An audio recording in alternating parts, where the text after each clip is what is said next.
Go ahead, Costa. Kalimera. Thank you, Giorgo, and thanks Dr. Iakovou and the HAR team of Onassis for the invitation. And after the TEER procedures, we go to the TTVR procedure that we recently have available over the last year now. It's commercially available. And it's for, I would say, the difficult cases, or the cases we don't expect to have a good result with TEER. So tricuspid agitation is a very frequent problem. This is data, epidemiological data from the US, and you see it's the second most frequent valvular disease after mitral regurgitation. But what is interesting is that proportion of patients with significant tricuspid agitation treated is the smallest compared of any other valvular disease. But I guess this is going to change with availability of TEER and valves. So we have seen earlier Michael talking about the success of TEER, and the success of TEER is not great. From all these studies and registries that we have available today, what is considered good result is mild or less. And this mild or less, we only achieve it in 50%. I would say the best in all these studies.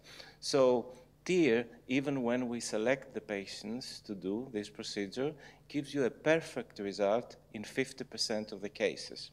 Only if you accept moderate residual TR as an acceptable result, then this 50% goes to 80% or 85%. And we know very well that moderate TR is something that we can debate a lot, what is moderate. So given this weakness of this therapy that is very low risk and helps a lot of patients, it's understandable that something else is needed for many patients. Why? Because even mild or moderate TR is associated with worse prognosis. So this is something we cannot always see. And we have all these complex anatomies that we discussed earlier, large gap sizes, when we have TRZ that are coming from everywhere, from all the commissures, when we have multiple leaflets, more than 3, very dilated annuli, when we have a very dilated right atrium or right ventricle, huge errors, tethered leaflets, or when we have a pacemaker or defibrillator leads. We use these scores like the GLIDE score to somehow predict how successful TEER will be. So we can get an idea taking all these anatomical characteristics and features if we are going to be successful. But we know from studies that from the patients who screen for TEER, we immediately reject approximately 30% of them. So from those we screen, 30% are out immediately. And then from those who are performing TEER today, 30%, as we discussed, is not having a good result. So if we add these numbers, then approximately 50% of the patients we check for interventional therapy for tricuspid valve are not good, are not suitable, are not very good candidates for TEER. And these exactly are the patients we have to think the solution of transcatheter valve. And why is that? Usually surgeons prefer repair than replacement. Why in tricuspid valve we should go for replacement, not repair? But here, replacement is not the same, because replacement doesn't require a cardiopulmonary bypass, it's not associated with massive volume shifts, and it doesn't cause any right ventricular ischemia. So it happens in a very simplistic way, not very invasive and interventional. So this is the valve we are using today. It comes in 4 sizes. The Evoque, it has 9 anchors or hooks, and the diameter of the valve is 29, the inner diameter, the usable millimeters. And the catheter we use, the delivery system, is 28 French. It's based, the release of this valve on TRISCEND 2 trial. It was a 2-to-1 randomization of patients with severe and symptomatic tricuspid regurgitation that were not considered appropriate for surgery to evoke versus optimal medical therapy. And they were followed up for 1 year. At least these are the results we have available. As you see, elderly patients, high-risk patients, STS scores close to 10%. Almost all had atrial fibrillation. A lot of them had ascites and signs of severe right ventricular failure, and approximately 1/3 or more of them already had a pacemaker, indicating that these were patients more likely to fail TEER. And they all had severe, mostly secondary regurgitation. And these are the procedural characteristics in this study. You see that 95% of patients were implanted at the end. The device time was 1 hour. Percutaneous access was in 100% of them. Conversion to surgery, 1.2%. Length of hospital stay between 2 and 6 days. The average was 3, and discharged home most of them. The study was positive, as we know. It was a composite endpoint, hierarchical endpoint of all these endpoints, the hard ones and the softer ones. The hard ones, all-cause mortality, heart transplant, or heart failure hospitalization, and the softer ones, quality of life assessment measurements.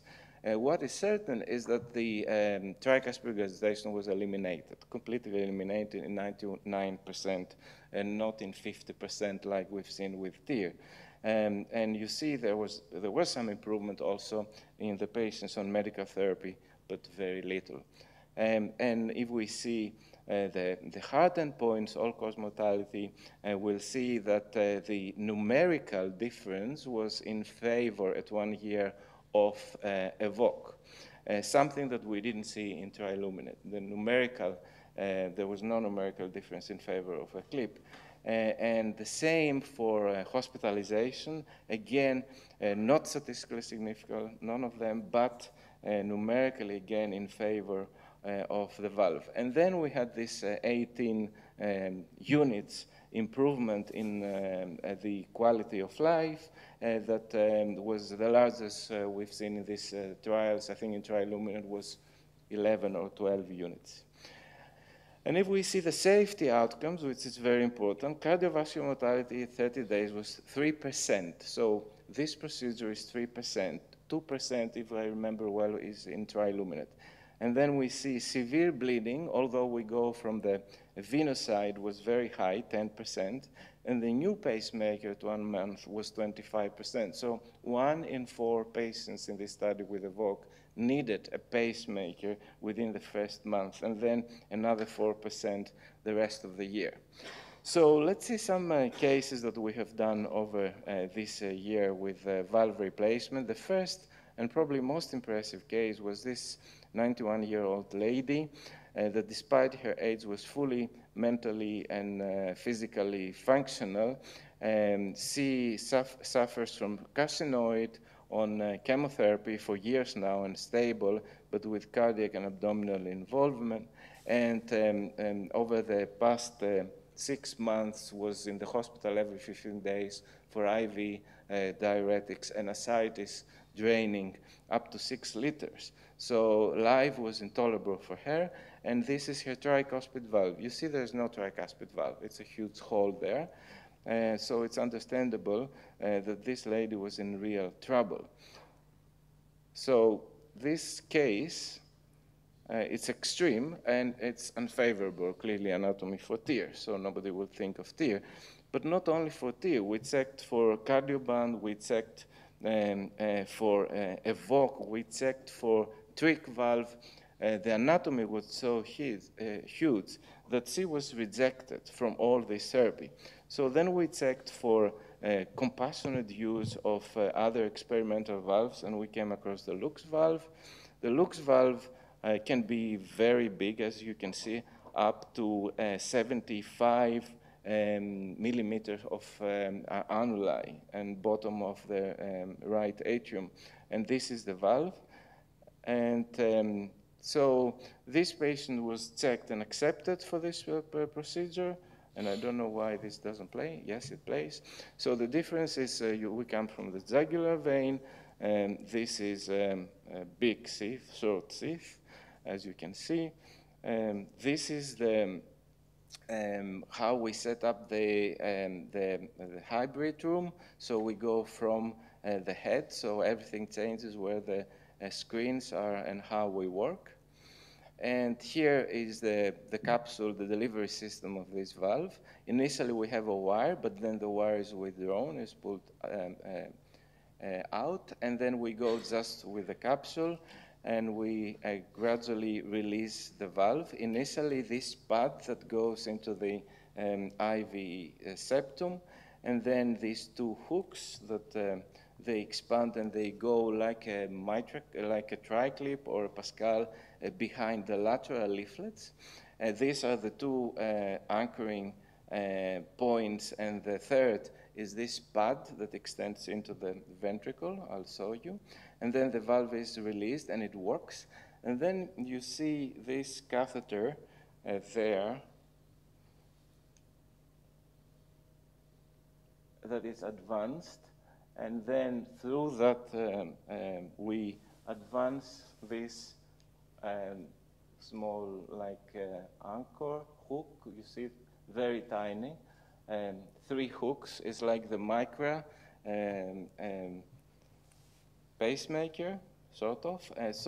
And this goes through a fabric that covers all that surface of that pad. So these are the 3 anchoring points, the 2 hooks and this one that goes into the interventricular septum.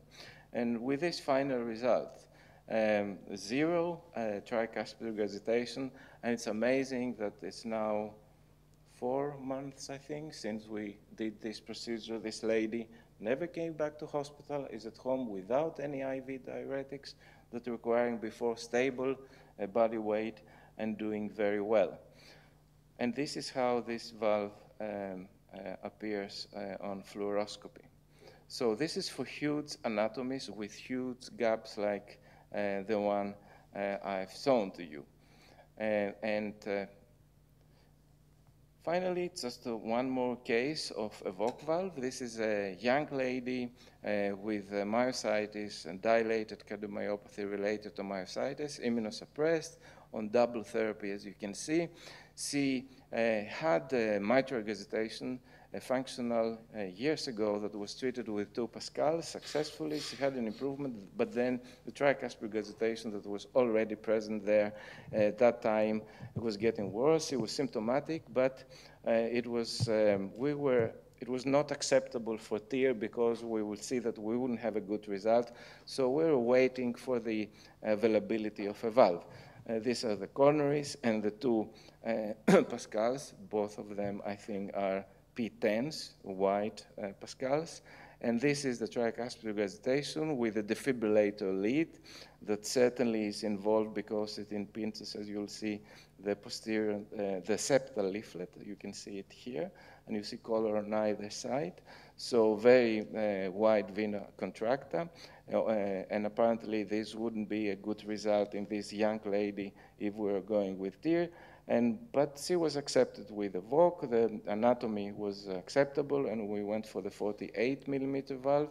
This is the valve, and this is how it's crimped into its capsule. The most important part for the interventional cardiologist of this procedure is to get the safari wire at the apex of the right ventricle using an Agilis, and you have to do that correctly to have a successful procedure. And this is how the capsule comes. It's bented, flexed into the right ventricle, and then everything is easy for the interventional cardiologist because there are minute movements from now on. You have to attain coaxiality, which is very essential for all the procedures in the atrioventricular valves. And to the location, you have to be in the central, anterior, posterior, septal, lateral. We use M-TEER here very much, I would say exclusively. And then we start releasing the valve, first the 9 hooks, We go to 45 degrees, 90 degrees, and then flipping of the hooks. And at all these stages, we have to check that the leaflets are moving freely above and below or are captured in the hooks. Here you see how it's 90 degrees, and then they're flipped. And we have to adjust the height or the depth of the valve at each of these stages. This is the ventricular expansion, and this is close to releasing the valve. This is the atrial expansion. At all these stages, M-TEER checking that everything is in place, because if two hooks are not well positioned, then the valve may migrate. So we have to check and make corrections on the position of the valve, on the trajectory of the valve, and you can do that to the very last moment. And then the valve is released, and you see how it pushes the electrode away, the thick defibrillator electrode away, and we have a very good result, as you can see. So when we use a valve in the tricuspid position, we eliminate the tricuspid regurgitation. I think this is the message. And I have two final images for 6-month follow-up. You see the transthoracic echo, very good function of the valve, and the patient is doing well. But a word of caution. Just a few days ago, we had this publication, the first year of commercial use in the USA, and there were 150 reports of adverse event, yellow cards to the FDA, and this is the MAUD database, and this was released recently. Nobody knows exactly the denominator of these 150 reports, but the best guess is approximately 1,000 to 1,200 patients done within this year. And what were these reports? As you can see down, 44% were high degree AV block and bradycardias. Second was device malposition migration. Third was thrombosis, and then cardiac tamponade. And if we just go back to the TRISCEND, there we had in the first year 30% pacemakers. And if we go to see this report, the MAUD report, which is very important, we had 70 patients reported with bradycardia and high degree AV block. 2 died of them, and 65 required pacemaker. 24% during the procedure, 37% within the first 2 days, and 36% from 3 days to 3 months. So 1/3 of the pacemaker was after the first 3 days. So this is quite alarming. And then 33 patients had device malposition, migration, embolization. 6 of them died. 75%, most of them during the procedure, but 14% within the first 2 days and 7% within 3 months. And then 20 had HAM or HALT, thrombus and leaflet thickening, and 16 of them with hemodynamic and clinical sequel, and more of 50% of them happened within the first month, and treatment included thrombolysis, transcatheter valve-in-valve, and surgery, as you can see. Finally, cardiac tamponade and venous injury and bleeding, the vascular complication, were reported in 8 patients for each of these complications, and resulted in 4 deaths and 2 deaths. So bleeding complication with this valve can be very severe, and we have to be careful. So with this quite alarming report, we have to be careful, and we have to understand that TTVR is not TAVI. It requires a lot of experience and very good patient selection. And from the data we have today, TTVR is not as safe as doing TEER. I think we should realize and appreciate that. And the trade-off is efficacy, of course, versus safety. Thank you. Well, thank you. Thank you. Well, let's go to the discussion now. It's going to be led by Dr. Athanassopoulos, because all these 3 modalities are in heart failure patients. So how do we make sense of, aside from bringing the patients a day or 2 earlier, IV diuretics, bring the volume down acutely to have a good result, maybe give a little milrinone, how do we prepare the patient? How do we select the patient from your point of view, Stamati, for something like that? Because a lot of tricuspid disease is secondary to other things. And perhaps that's why there's a little bit of a mixed bag in the response, because if it's not the primary problem, you know, maybe the prognosis also may be limited. We have the panelists here, as well as perhaps, before we go to whoever is in the room, may I ask, is someone online like to make a comment? So the fact that we don't see you, this means that we don't forget you. If anybody online was to make a comment, please go ahead, or at any point, please jump in and offer your comment in case the discussion is evolving here. Stamati. So, Costa, stay here. 3 excellent talks from extremely knowledgeable cardiologists in the field. Since Kostas, the pioneer, is on the podium, I would like to share with us your experience in 2-3 aspects, Kostas. First of all, with the transcatheter replacement, sometimes we've got an abrupt increase in the afterload of the right ventricle. I'm sure that you evaluate the right ventricular function before the valve replacement. How often do you use inotropes during the procedure and immediately after, or even intra-aortic balloon pump? That's my first question. Yes, that's something that is concerning, and we always check. And actually, severe RV dysfunction is an exclusion for TTVR. So if we have severe TR, RV dysfunction and we must treat the patient, we'll go for TEER. But usually, if you have severe RV dysfunction, probably any therapy is futile, and you have to think twice before you proceed. So from Edwards, patients with severe RV dysfunction are excluded.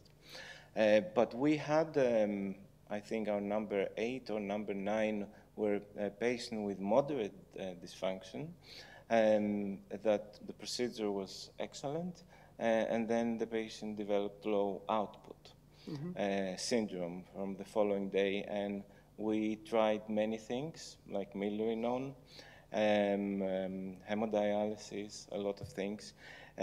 So it's something that it first came to us after doing a few cases, and after that case, we always like pre-treat patients, even if they have good RV function with milrinone, and we start milrinone at the time of the procedure.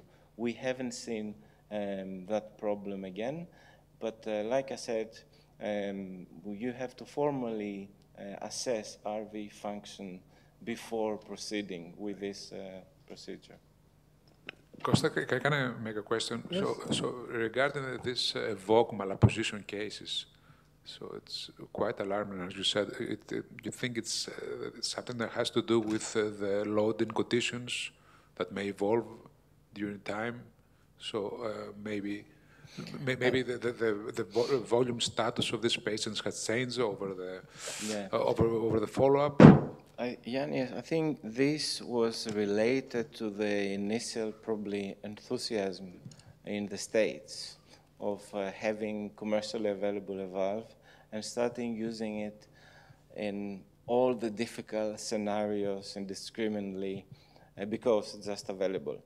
So this is how I see this report, the Moderator report. I think it's an overreaction and of overuse of this therapy at this first year because we didn't see that in the study, in the TRISCENT. The migration was close to 0, 1% or something like that.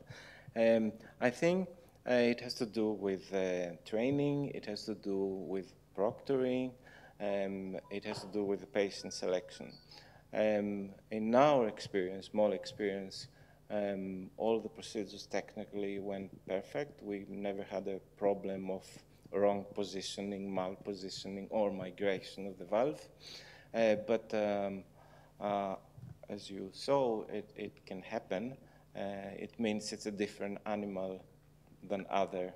Yes, and your approach regarding the diuretics, is it the same as the TEER? So do you still keep them on the same, or do you de-escalate? We want the patients to be like evolemic with the TTVR, with the VOC. We don't want them to be like completely dry. Because if they're completely dry and they have a small annulus, then you implant you may change the size of the VOC. So compared to the screening. So on the table, you may find a perimeter of the annulus that is much smaller, and then you have to go to a smaller valve. But if these patients are like put a few kilograms after the therapy and the annulus dilates, then that valve might be small. So that's why we don't do this fluid intervention that we do in TEER with a VOC. Costa, in this report, in 1 year report, why did we have embolization events? Because most of the patients, more than 90%, are on AF, so they are treated with anticoagulants, and probably the rest of them should be treated with anticoagulants, probably. Why did you we mean have thrombus? Yes, thrombus. Okay. Yeah. Well, it's as we know, the right heart, it's a low flow area of the heart, so it's not like the left side. So there is a higher probably tendency. And like you said, despite the fact that all patients are on NOAC because of atrial fibrillation, we see that. We have one case that we saw that after 6 months. And we started, she was on NOAC, and then we changed that to syndrome, and we saw a resolution, not complete, but satisfactory resolution with clinical improvement. I guess it's similar to TAVI. It can happen on the tricuspid side, but at a higher, let's say, incidence. So we have to be careful and think about it. My last comment is related to the pacemaker need. Because I realized that within 3 months, 36 of the patients required pacemaker. How useful would be the remote monitoring? Because we have conduction disturbances not very early, but we have late as well. Either with existing electrical leads that might be jailed by the evoke, or non-existing electrical leads. So remote monitoring might be useful to avoid some of the bradycardia events? Certainly. This is the main, I would say, the main issue with evoke, because from the TRISCENT, 1/3 of the patients needed a new pacemaker. And another 1/3 already had a pacemaker from before. So we should be very clear with our patients before evoke that it's very likely that they will need a pacemaker. And then it comes the challenge of what type of pacemaker you're going to implant, because you have a valve there. So the ideal will be to go with a Micra type pacemaker through the evoke that can be done by experienced people carefully. Or you can go from sinus pacing. You should avoid to go through the evoke. It will be the last resort to go with a wire through the evoke, because you may impede one of the leaflets of evoke. So I think the message here is that when we do this procedure, because we have late conduction abnormalities, we should keep the patients much longer than the TRISCENT study in the hospital, at least 5 days, I would say, or 6 days. Because most of this need was within the first 6 days. But again, if you remember, 1/3 were between 3 days and 3 months. So yeah, we have to be careful. But we've never seen a problem with existing wires or leads in our experience. We always check before the procedure, after the procedure, pre-discharge at 1 month. Great presentation. During the procedure, in the preparation of a pacemaker with Evoke, there's a lot of panic. At least whenever it happens, there is a lot of panic because you cannot keep the wire in the ventricle. So you have to find a way to place the temporary pacemaker after the device is there. So we have had, I think, one case that it took us 3 minutes to put a pacemaker and ended up in having adverse events. So in preparation of the procedure, we thought about a couple of things. I want to know your input. We talk about the Savvy wire, having a Savvy wire that can pace, you can do the procedure. The Savvy wire, you know, it's like the Safari, but you can pace also. Or having a pacemaker waiting from the other axis in the superior vena cava, ready to be pushed in. Or we talked about Isuprel during the case. What is your approach in the preparation? For example, a patient that already has a first-degree AV block, for example, or a bundle branch block, and you expect during the procedure, there's a very high chance it will happen. What would you think as a preparation for the procedure to do? Initially, we were very naive to this problem in our first few cases. But then we realized we had one case that had a transient block just after release of the valve. And now what we're doing is we're just connecting the Safari with crocodile connectors with a pacemaker. So we pace through the Safari, we deploy the valve. So acutely, if there's complete heart block after release of the valve or during the procedure, we pace through the Safari.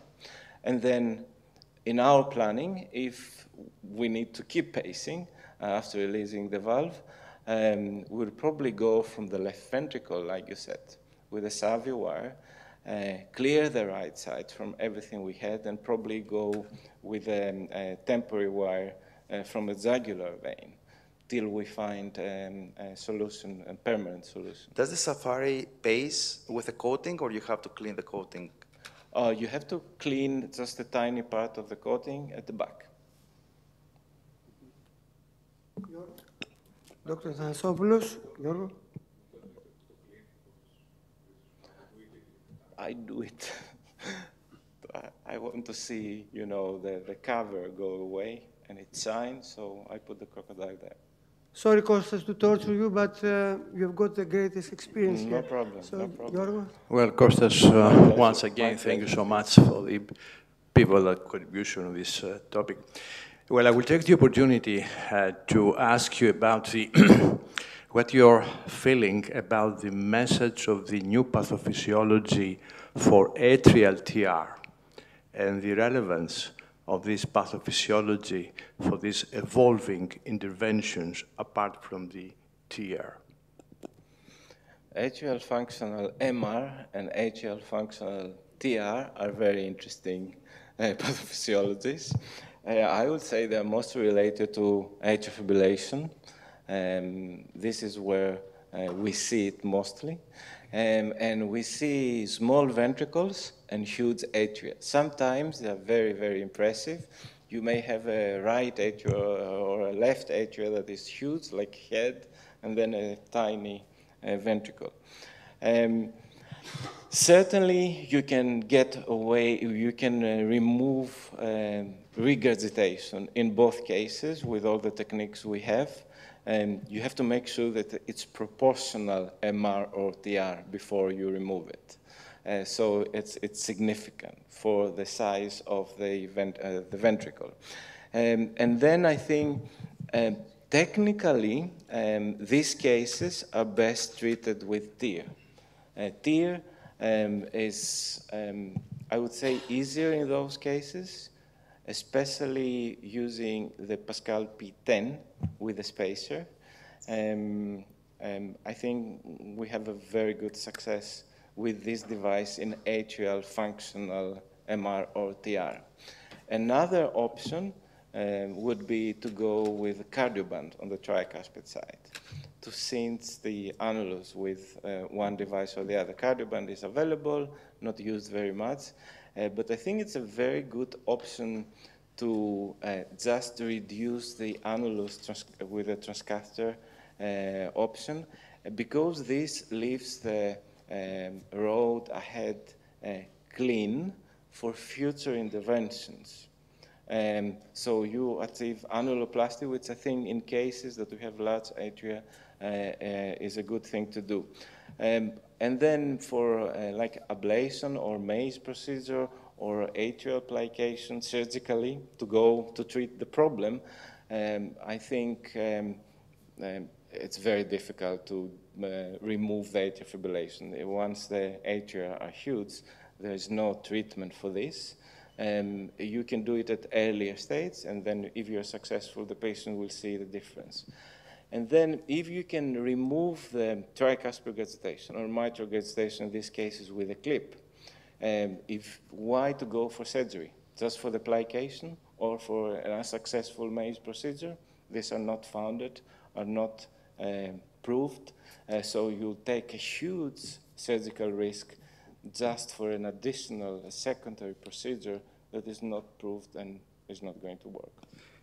Can I make a comment? A quick question. Yes. Costa, congratulations. How do you manage diuretics after edge-to-edge or after replacement? Because you have to let the ventricle do the remodeling. That's very important, very, very important. Our practice is to change nothing. So we keep exactly the same drug regimen that we're having before the procedure, after the procedure, and we let the patient tell us if we need to change something.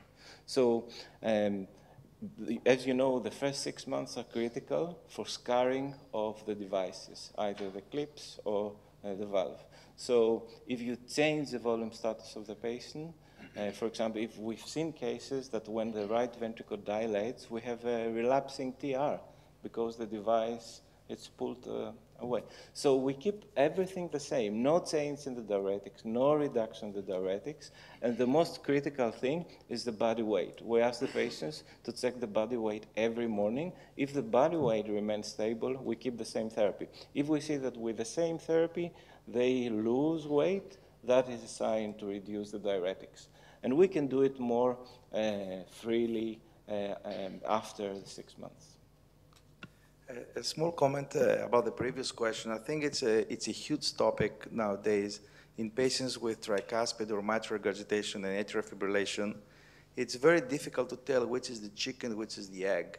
And we have in our program a lot of cardiologists who want to do the ablation first and then the clip or the tricuspid or mitral valve replacement. Because if the ablation is successful, there is significant remodeling on the atria and on the annular sides. But of course, if it is unsuccessful, it is a problem. But there's vice versa. I think there is a study that they did clip first and then ablation versus first ablation then clip, and it proved that the clip first has better outcomes. But there is still a lot of attendings that they send the patient first for the ablation, and if it is successful, then it makes either the tricuspid, the mitral goes away, or the annulus is much smaller, so they can put a smaller device. I agree, but we have two procedures. One procedure is successful in 50% of the cases, the ablation, probably 25% in the long term, and then you have the other procedure, the clipping, that in the mitral valve is successful in 98% of the cases, and in the tricuspid valve is in 80-something% of the cases. So why to go first with a procedure that is successful in the long term in only 25% of the cases? That's my Because you can save a second procedure. Because if the ablation works, then you don't need to deal with the mitral. Yeah, that's like for a few months, and 6 months later we'll need it. It's just a matter of timing. Exactly. In my view, it's a matter of timing. You know, I guess it's very difficult to understand. Is the AFib producing the dilation, or is the dilation producing the AFib? You have to also take into account the chronicity of events and, you know, what's the time frame. I think it's a rough question. The way to ask it is to turf it back to electrophysiologists and say, if you're sure it's going to be successful, go ahead. So At least I have the burden to tell you and the patient that they have a good reasons to believe they're going to be successful. Because if you do it and it's unsuccessful, you know, that's not very rewarding for anyone. Mm-hmm. But with such a large atrium, the possibilities of success are quite low. Thank you very much, Kostas. We have to congratulate Kostas.